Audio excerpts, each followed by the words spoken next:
Иә, Расулалла Алла тағаланың отбасы бар ма деп сұрағанда, иә, дүниедегі Алланың отбасы олар Құран жаттағандар деп жауап берді. Алла тағаланың отбасы болғың келе ме? Онда осы видеоны соңына дейін көр.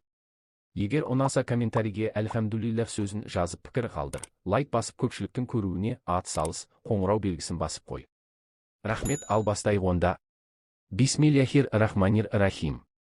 Әбу Хурайра радиаллаху анху пайғамбарымыздың салаллаху алейхи уә сәлем хадисін риуаят етеді. Кімде-кім Алла тағаламен кездесуді қаласа, Алла тағаланың отбасын сыйласын дейді. Сонда сахабалар, иә, Расулалла Алла тағаланың отбасы бар ма деп сұрағанда, пайғамбарымыз салаллаху алейхи уә сәлем, иә, дүниедегі Алланың отбасы олар Құран оқығандар деп жауап беріп, ескерту айтты. Кімде-кім Алла тағаланың отбасын сыйласа, Алла тағала ол адамды сыйлап жәннатқа кіргізеді. Ал кімде-кім оларды қорласа, Алла тағала оларды қорлап тозаққа кіргізеді.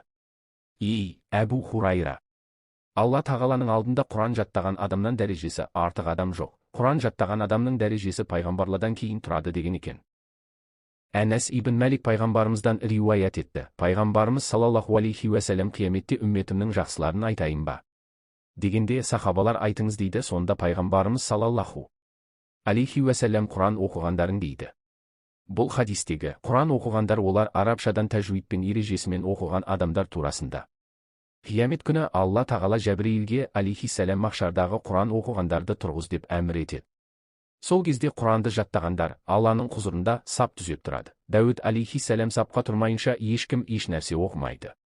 Сонда Алла тағала сапта тұрғандарға кім Құранды қанша жаттаған болса, сол жерлерін дауыстап оқыңдар деп әмір етеді. Сол кезде Құранды қаншалықты жаттаған болса, соншалықты дәрежесі көтеріледі. Алла тағала айтады: ей, менің отбасым, сендер дүниеде кімді таныған болсаңдар, олар сендерге құрмет қылған болса, солармен бірге жәннатқа кіресіңдер деп айтады. Құран тыңдаушыға қандай сауап бар? Сұрақ: әзірге Құранды оқи алмаймын. Оқи алатындай үйренуімді нәсіп етуін тілеймін. Бірақ тыңдап жүремін. Мысалы, Құранды оқысаң, әр әріпке 10 сауап жазылады деген бар. Ал Құранды тыңдаған адамға сауап жазыла ма? Жауап: Құранның 1000 сан қасиеті бар.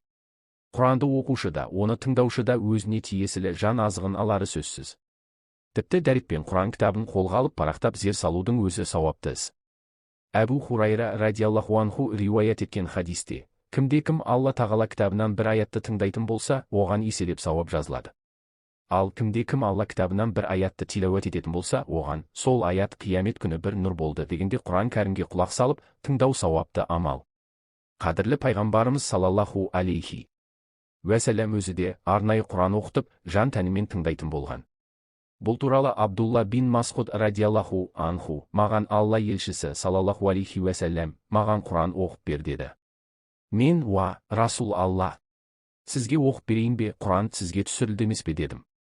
Пайғамбар салаллаху алейхи уә сәләм: ақиқатында мен басқа біреуден тыңдағанды жақсы көремін деді. Мен ол кісіге Ниса сүресін оқып, біз әрбір үмбеттен бір куә келтіргенімізде және сені осылардың үстінен куә етіп келтіргенімізде жағдайлары қалай болар екен, Ниса сүресі 41 аят деген жерге келгенімде жеткілікті, тоқта деді. Ол кісіге бұрылып қарағанымда екі жанарынан жас төгіліп жатыр екен дейді. Муслим.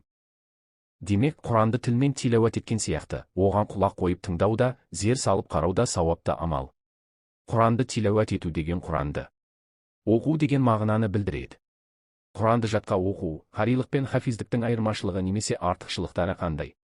Алла тағала Құранның көкейде сақталатын кітап екенін Анкабут сүресінде анық айтады.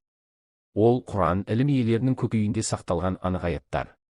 Бұл аятта Құранды жаттаған адамды Алла тағала ілім иесі деп сипаттап отыр. Осылай көкейде жаттаумен сақтауды хифз, ал жаттаған адамды хафиз дейді.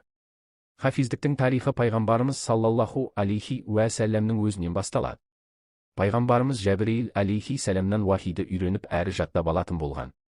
Бүкіл Құранды әрбір Рамазан айында Жәбірейіл алейхи сәлемға тапсырып тексертіп отырған. Қари дегеніміз қырағат, Құран деген сөздерден келіп шығады. Оның мағынасы Құранды оқушы дегенді білдіреді. Шариғатта қалыптасқан қари терминінің мағынасы хафиз деген сөзден кеңірек. Яғни әрбір қари хафиз, бірақ әрбір хафиз қари емес. Демек, қари деп Құранды жаттап қана қоймай, оны мәнерлеп әрі шебер оқуды меңгерген тұлғаға айтылады. Мысалы, Құранды жаттап, жетік меңгерген сахабаларға қари сахабалар делінеді. Пайғамбарымыз салаллаху алейхи уәсәләм айтты: Миғраж түнде Алла тағалаға қонақ болғанымда, Алла тағала маған салаллаху алейхи уә сәлем үмметім 3 түрлі адамды сыйласын деп уахи етті, және де осы 3 адамға жапа шектіруден, қорлаудан, яғни құрмет қылмаудан сақтандыруын бұйырды. Ол 3 түрлі адам: бірінші ата-ана, екінші ғалым, үшінші Құран жаттаған адам. Алла тағала Құран жаттаған адамдарды отбасын деді: сендердің араларыңа Құран жаттағандарды жібердім, сендер оларды құрмет қылсын деп. Егерде олардың жүрегінде Құран болмаса, бұл дүние жойылып кететін еді. Құран жаттаған адамдар қияметте болсын, қабірде болсын, азап көрмейді және есепсіз жәннатқа кіреді. Жәннат 3 түрлі адамды қалап тұрады. Бірінші сен салаллаху алейхи уәсәләм, екінші Әбу Бәкір Сыддық радиаллаху анху, Омар радиаллаху анху, үшінші Құран жаттаған адам екен. Пайғамбарымыз салаллаху алейхи уәсәләм айтты: сендердің жақсыларың Құранды үйреніп және басқаларға үйреткендерің деген.